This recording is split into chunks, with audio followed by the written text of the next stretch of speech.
They laughed when they told me. "Thanks for the wedding present," my sister smirked, clinking her champagne glass. My parents joined in, drunk on their own triumph. I smiled back. Not because I forgave them, but because by then the wheels were already in motion.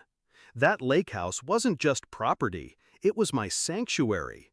I bought it with my first real paycheck, one brick at a time.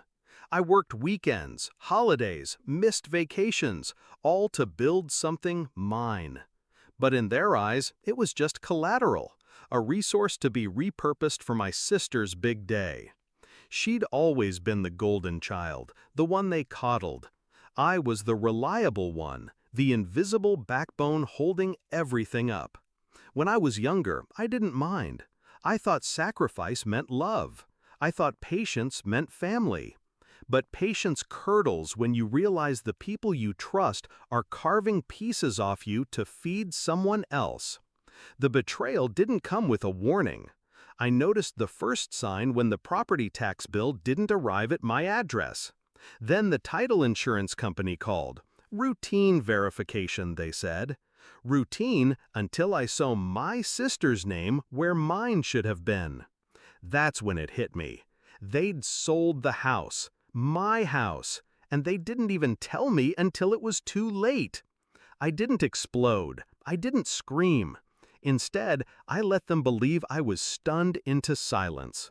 I nodded when they bragged about the florist, the venue, the imported champagne. I played along when they said, "You'll understand one day, family comes first." But in the quiet hours, I worked. I dug into the sale, learned the buyer, pulled the contracts, every signature, every clause, every technicality.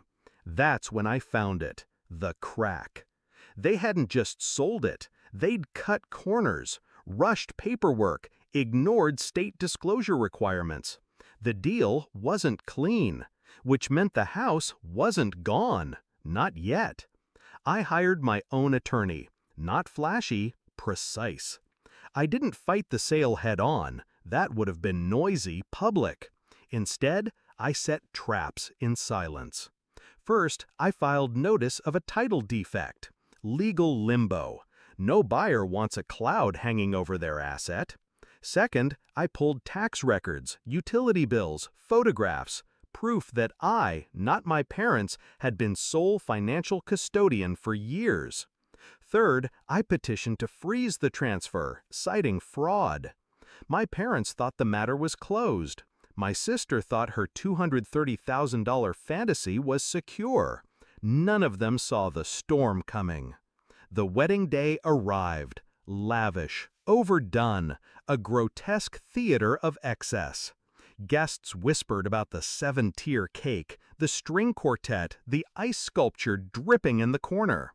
I attended. Quiet suit, neutral smile, the invisible sibling once again. Until the reception. That's when I made my move.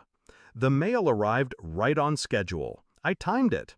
A courier walked into the hall, handed the envelope directly to my father. He opened it, smiling, expecting another card stuffed with cash.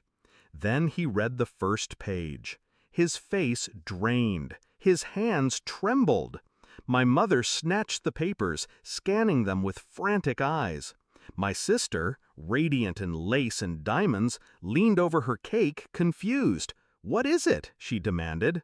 They didn't answer. They couldn't, because what they held was the notice. The lake house was frozen, the sale contested, the funds under investigation. The buyer was backing out. The $230,000 was gone. The wedding present had turned to ash. I didn't need to say a word, but I did. "Check your mail," I said softly, raising my glass. They looked at me then, not with laughter, but with horror. They finally understood. Every guest saw their faces pale. Every guest saw the Golden family exposed as thieves. The whisper spread like wildfire, and I just kept smiling. The fallout was brutal. Vendors unpaid, Deposits clawed back, reputation shredded. My sister's marriage began under the weight of debt and disgrace.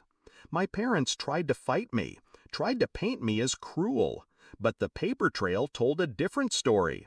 Every lie, every theft, every manipulation, they all collapsed under scrutiny. They lost their grip on me that night, and worse, they lost their grip on the illusion they'd built for the world. Do I regret it? No. They stole my house.